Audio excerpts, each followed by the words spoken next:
Assalamualaikum warahmatullahi wabarakatuh. Dulur-dulur, sahabat semuanya, mudah-mudahan kita semua berada dalam lindungan Allah Subhanahu wa taala, berada dalam keadaan sehat walafiat, jag-jag belejag golejag, cager bager lahir batin. Amin ya Allah ya rabbal alamin. Dan tentunya kita sebagai umat muslim, mudah-mudahan kita semua mendapatkan syafaat dari Kangjeng Nabi kita, Kangjeng Nabi Muhammad sallallahu alaihi wasallam, dan tak lupa pula mendapatkan keberkahan, karomah-karomah dari guru-guru kita semua, sehingga ilmu yang kita dapatkan mendapatkan keberkahan dan bermanfaat baik di dunia dan di akhirat. Amin ya Allah ya rabbal alamin. Alhamdulillah kita dipertemukan kembali oleh Allah Subhanahu wa taala di channel Ade Aridin ini untuk melanjutkan video tutorial bahas tuntas tajwid untuk sesi bagian keempat. Mudah-mudahan oleh Allah Subhanahu wa taala diberikan kelancaran dan keberkahan. Amin ya Allah ya rabbal alamin. Dan bagi teman-teman sahabat semuanya yang baru menemukan channel Ade Aridin ini, dimohon bantuannya untuk perkembangan kemajuan channel Ade Aridin ini dengan menekan like, komen, share, dan subscribe, serta mengaktifkan tombol lonceng notifikasinya biar tidak ketinggalan video-video untuk selanjutnya. Dan bagi teman-teman semuanya yang sudah memberikan dukungannya, mudah-mudahan ada dalam pembalasan Allah Subhanahu wa taala, diberkahkan segalanya, semuanya, selamanya. Amin ya Allah ya rabbal alamin. Dulur-dulur sahabat semuanya, langsung saja tanpa bertele-tele kita memasuki tahap tutorialnya untuk pembahasan bahas tuntas tajwid surat Al-Fatihah untuk bagian keempat. Yang bab pertama yaitu menerangkan hukuman alif lam, yang kedua hukuman lam, yang ketiga mad asli. Bila sahabat-sahabat dulu-dulu semuanya kurang memahami ataupun kurang paham, silahkan boleh dipertanyakan di dalam kolom komentar ataupun boleh diputar-putar videonya sampai yaitu dimengerti. Karena apa? Sebab karena ilmu itu tidak cukup untuk satu kali mendengarkan huruf, yaitu harus 1000 kali mendengarkan minimalnya itu. Kalau kita sudah mendengarkan yaitu ya udah 1000 kali, minimal ya 3 kali lah, kita insya Allah akan diberikan kepahaman. Dan mudah-mudahan sekali lagi kita semua diberikan ilmu yang bermanfaat oleh Allah Subhanahu wa taala. Amin ya Allah ya rabbal alamin. Mana yang saya ketahui di dalam hukuman bismillahirrahmanirrahim itu yang keempat yaitu bisa dihukuman dengan mad badal. Di dalam segi mad badal di sini ada dua sesi. Yang pertama hukuman mad badal di dalam lafaz Allah, yang kedua di luar daripada lam lafaz Allah. Mana di sini? Lam lafaz Allah ini selain daripada mad asli, la-nya itu kan harus panjang 2 harkat. Juga bisa dihukuman dengan mad badal. Mad badal juga sama dengan segi pembacaannya yaitu 2 harkat, sama seperti mad asli. Namun hanya saja bisa dihukuman dengan bisa mad badal, bisa juga mad asli. Kenapa sebabnya? Sebab di dalam lafaz Allah ini di hukuman daripada mad badal itu harus mengenal kepada makna. Makna yang pertama yaitu dalam segi mad. Mad itu berarti pemanjang. Pemanjang. Yang kedua badal.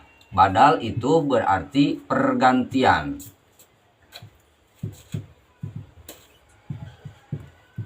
Pergantian. Pemanjang.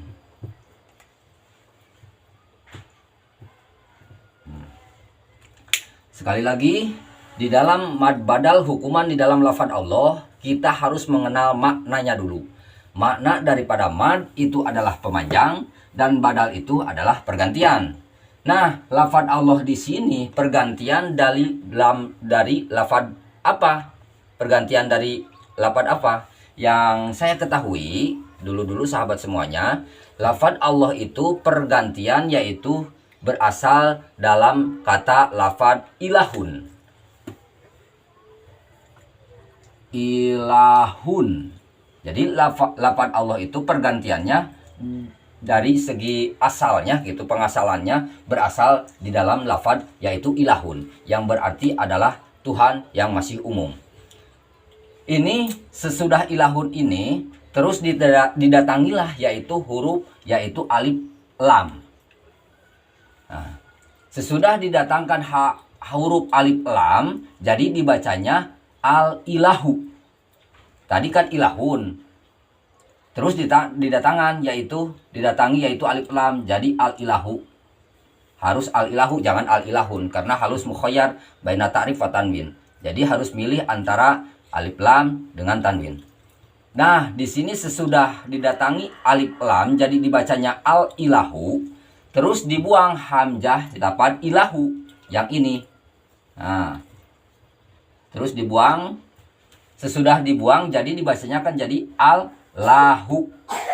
Sesudah al-lahu begini, di sini pertemuan antara huruf lam dengan lam. Yang lam pertama yaitu mati dan yang lam kedua yaitu hidup. Nanti saya akan bahas hukumannya, hukuman idgham apa. Jadi di sini harus diidghamkan sesuai dengan kadar yaitu ilmu tajwid. Harus diidghamkan lam yang pertama yang mati kepada lam yang kedua yang hidup. Jadi diidghamkanlah lam yang pertama yang mati kepada lam yang hidup. Jadi al-lahu. Nah, terus sesudah al-lahu begini, terus diberikanlah yaitu tasjid ataupun sidah. Sidah di sini. Nah, sidah di sini ini adalah pergantian daripada lam yang mati ini. Jadi bila mana kita membaca huruf di dalam Al-Qur'an ataupun huruf wabil khusus di sini menerangkan Fatihah, bila mana membaca Fatihah khususnya dalam sholat fardu yang 5 waktu, bila mana membaca Fatihah kurang saja huruf yaitu tasjidnya, berarti kita sudah mengurangi hurufnya, karena tasjid itu adalah 1 huruf. Bila mana kita membaca Fatihah kurang 1 huruf ataupun menguranginya 1 huruf, berarti kita telah gagal membaca Fatihahnya. Bila mana gagal dalam membaca Fatihahnya, berarti batallah sholatnya, karena ada yang di keterangan itu dalam kitab, yaitu harus muro'atu tasjidatiha, harus meraksa menjaga tasjidnya dalam surat Fatihah itu. Nah, bila mana kita tidak mentasjidkannya, tidak mensidahkannya, berarti kita sudah menghilangkan 1 huruf. Maka bila mana membaca surat Al-Fatihah menghilangkan 1 huruf, batalah sudah sholatnya. Nah, di sini yaitu harus dibaca dengan yaitu disidah. Dengan lam jalalahnya dibaca tebal. Jadi dibacanya jadi Allah, bukan Allah. Jadi untuk penulisan segi dalam kata Laten, menurut yang saya ketemui dengan yaitu para guru-guru saya dengan guru saya, yaitu bila mana kita menulis huruf Laten lafaz Allah, jadi jangan pakai A. Kalau pakai A berarti itu dibacanya tarkik, tidak disidah, tidak ada tasjidnya, tidak ada sidahnya, dan tidak ditebalkan. Jadi Allah. Bila mana kita membaca lafaz takbiratul ihram dalam sholat, yaitu membaca lafaz Allah dibaca dengan Allah. Jadi Allahu Akbar itu tidak jadi, sahabat dulur semuanya, tidak sah itu sholatnya. Harus dibaca banyak, harus dibaca bagaimana? Yaitu harus dibaca dengan tebal, yaitu dengan kata hurufnya yaitu O, yaitu Allah gitu.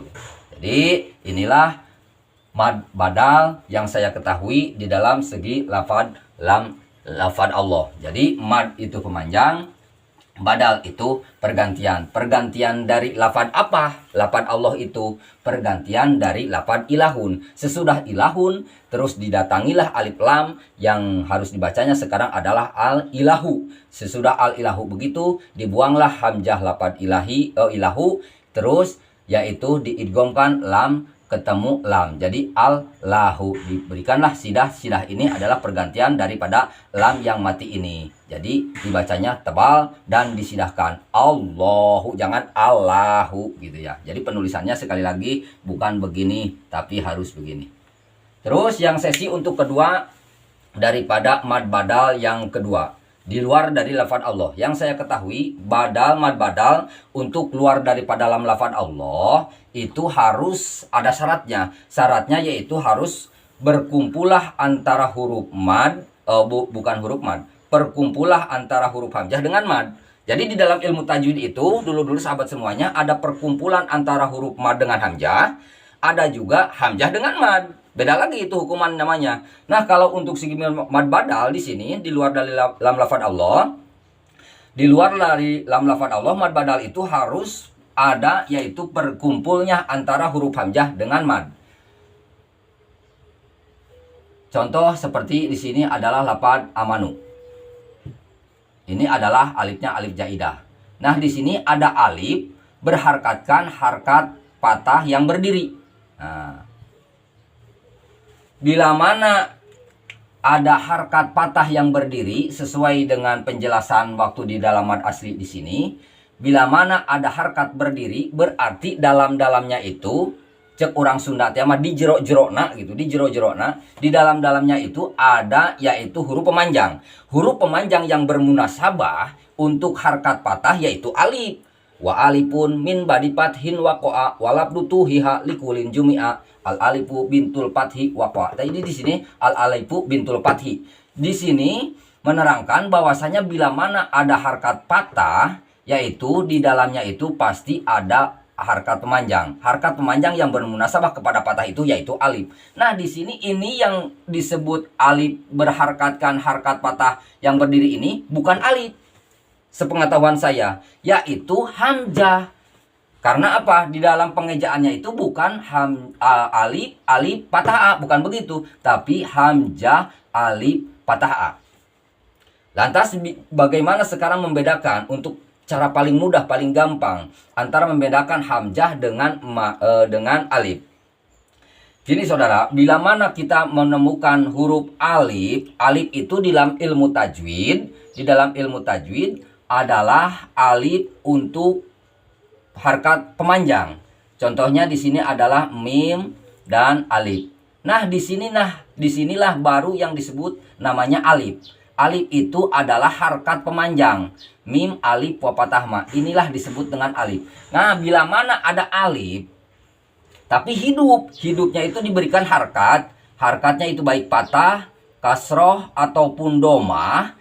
Nah, di sini berarti itu bukan alif, tapi namanya hamzah. Jadi perbedaan yang paling mudah untuk membedakan antara alif dengan hamzah, bila mana alif ini adalah mati, dengan sesudah harkat patah disebutlah alif. Tapi untuk hamzah itu yaitu bila mana diberikan harkat yaitu alif itu hidup, baik itu hidupnya dengan harkat patah ataupun kasroh ataupun domah. Tapi di dalam ilmu tajwid ini tidak ada yang namanya hukuman nun mati dan tanwin menghadapi yaitu alif. Ada juga nun dan tanwin, nun mati dan tanwin menghadapi hamzah ada.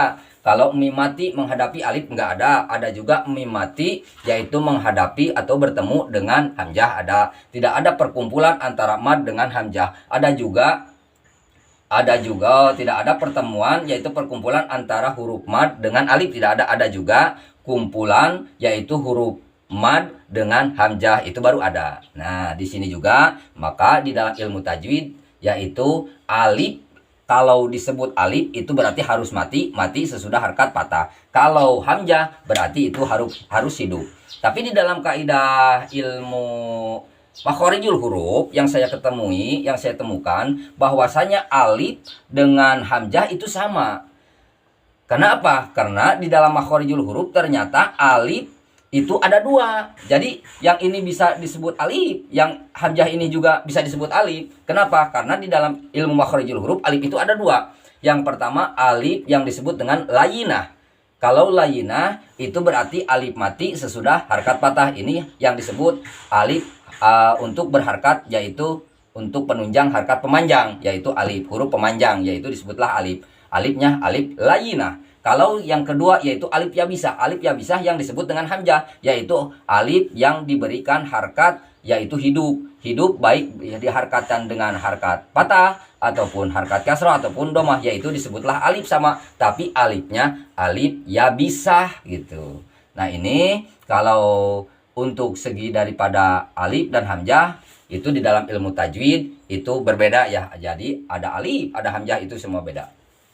Nah, di sini di dalam lafaz kata amanu ini di dalam a-nya ini a ini kan harus panjang. Berarti di dalamnya itu ada harkat pemanjang. Apa harkat pemanjang itu? Berarti di sini alif. Alif mati sesudah harkat patah, karena patahnya ini berharkatkan harkatnya patah berdiri. Berarti di dalam segi pengejaannya hamzah alif patah A, bukan alif alif patah A. Nah, disinilah di dalam A ini, huruf A ini harus dipanjangkan 2 harkat, yaitu bisa dihukuman dengan yaitu mad asli dengan ataupun dihukuman dengan mad badal. Jadi mad badal di dalam lafaz Allah, di dalam lafaz Allah ini harus mengetahui antara yaitu makna mad itu pemanjang, yaitu badal itu pergantian. Kalau di dalam lafaz Allah mad badalnya ini panjang lah, selain daripada mad asli bisa juga dihukuman mad badal. Yang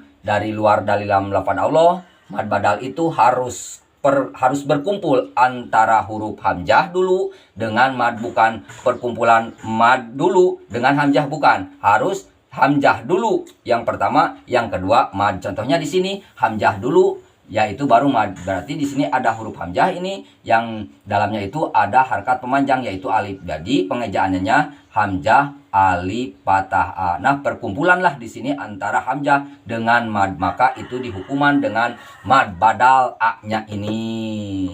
Mudah-mudahan dapat dipahami oleh dulu semuanya dan kita semua mendapatkan ilmu tajwid yang bermanfaat di dunia dan di akhirat. Amin ya Allah ya rabbal alamin. Dicukupkan sekian dulu dari saya. Mudah-mudahan kita akan dilanjutkan lagi, dipertemukan kembali untuk sesi bagian bab kelima. Saya di sini untuk tutorialnya nanti pembahasan akan diselesaikan dulu, pembahasan tentang masalah hukuman daripada mad. Kita bahas semuanya tentang huruf ya, tentang hukuman yaitu mad. Di sini baru yaitu 2 madnya, pertama yaitu mad asli dan yang kedua mad badal. Mudah-mudahan sekali lagi bermanfaat. Wassalamualaikum warahmatullahi wabarakatuh.